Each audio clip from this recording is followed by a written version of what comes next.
You see a group of about 10 people sitting around a large white table. 2 of them in normal clothes, while the other 8 dressed in loud, ornate robes and armor. Most look as if they have knowledge of the arcane, or at least a grasp of it by the mixture of stabs and wands held by the people. They talk in casual conversation until a middle-aged man in blue and gold robes stand. Good morning. I trust everyone's trip was smooth? There's an awkward pause as the group looks at each other. I know tensions are still high, seeing as we're only a few months out from the treaty signing. But I called you all here for a purpose. As some of you are already aware, a great power festers in the east. A man, or an unman rather, has amassed a great and powerful army of the undead. There are lots of necromancers amassing armies, taking advantage of all the death and chaos. What makes this one so different? This is unlike anything I've ever seen. The sheer size of it seems to displace the ocean as it walks beneath the surface, as it marches south. And floating above the water is a terrible undead visage of a man. The world seems to warp around him, and darkness follows wherever he walks. This is the same song we've heard before. It's just another conjurer trying to break the treaty. The Morian archipelago is rich in resources. It's probably where he's going. Agreed. This is no more than fallout from the centuries-long war. And any of you that think otherwise are a fool to think as such. This is coming from the one responsible for laying siege to my people for 2 years straight, and watched as thousands of my people suffered, starved, and burned. Were it not for Cynic's counsel, I would have burned your entire island to the ground and pissed on the ashes. Then come forth, demon blood! Let us see if the arcane can match the hot steel of the Dawnfather. The man draws his giant hammer as the tiefling stands and brandishes his staff. Enough! Whether you believe it or not, something powerful is knocking on the doorstep of the Alabaster Strait. And who are any of you to deny such power? Xanagar is right. Whatever this is, it needs to be stopped. Wherever Yennefer follows, I shall go. Of course, the women are on the pretty boy's side. The group begins to argue, some secretly preparing spells and others gripping their weapons tightly. Suddenly, a great fire rises from the center table, giving birth to a pale, black-haired man, face half rotted away, with one gnarled skeletal hand, and dripping green arcane energy from his maroon robes. The group stands in awe as this horrendous vision stands, a smile stretches across his face. Good morning, conspirators. It's illusion. He's not really there. How can you be so sure, Priscilla? Yes, I know your name. I know all of your names. Brendan the Lackey, Francis the Pompous, Geoff the Thick, Priscilla the Loony, Yennefer the Whore, and Xanagar the Lackwit. And how could I forget Rigel the Small? I am everywhere and nowhere.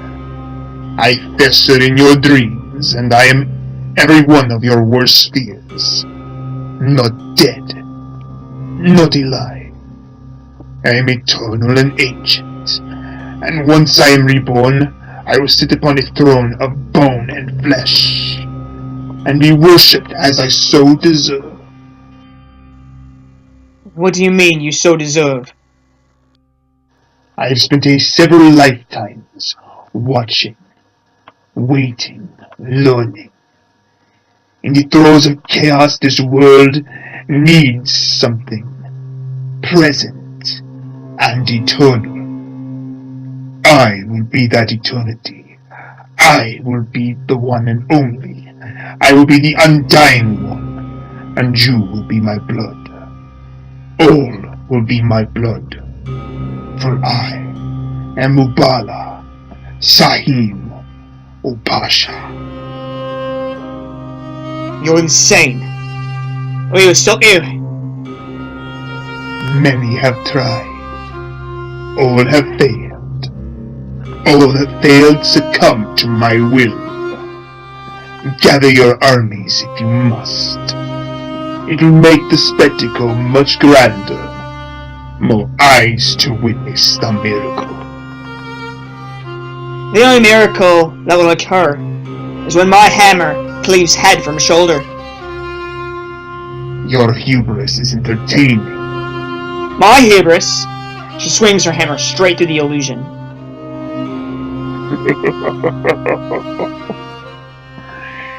It will take much more than steel, my dear. Please, I implore you, try your best. It will make victory that much sweeter. I will see you all soon. He smiles as illusion dissipates. The group stares at each other. Smoke and mirrors. What kind of food do you take me for? Agreed. I've created more realistic things than that. You are both imbeciles. Yennefer, will you tell your father my forces will meet yours on the coastal way? As will mine. Mine as well. I can't spare the troops. We're still reeling from the Bellow entrapment. I'm glad to know you're all taking this very seriously.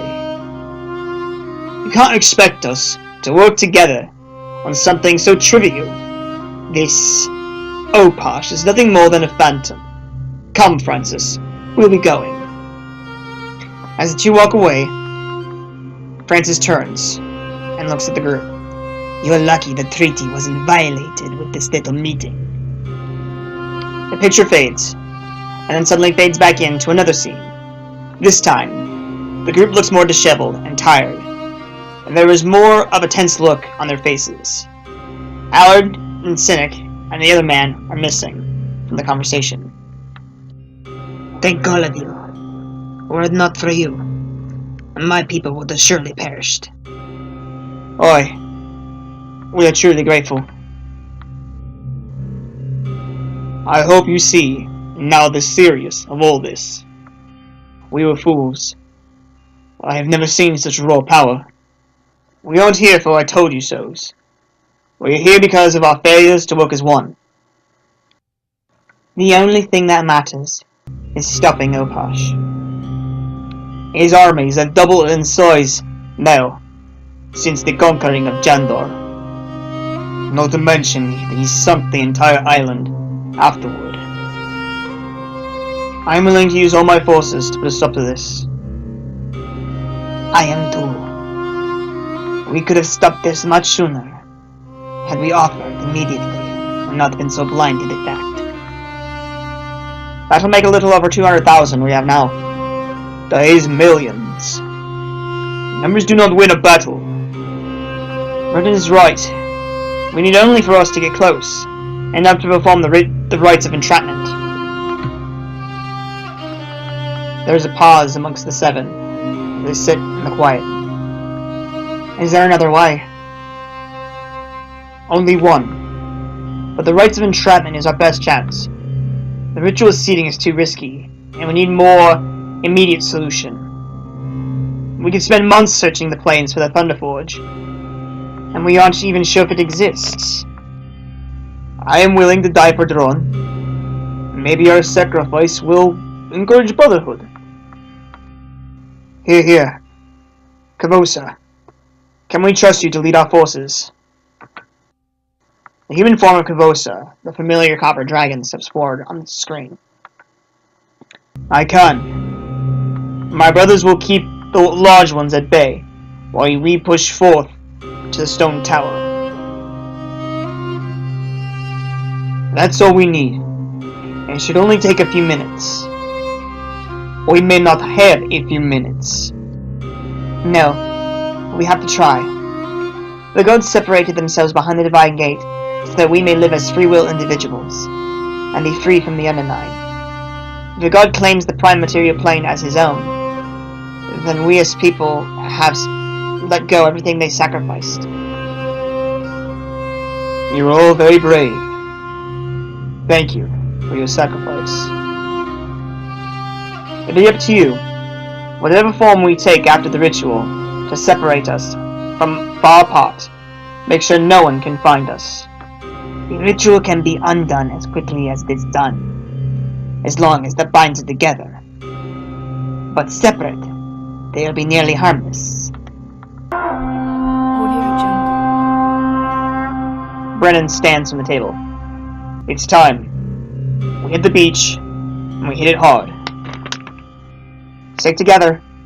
We can't risk getting separated.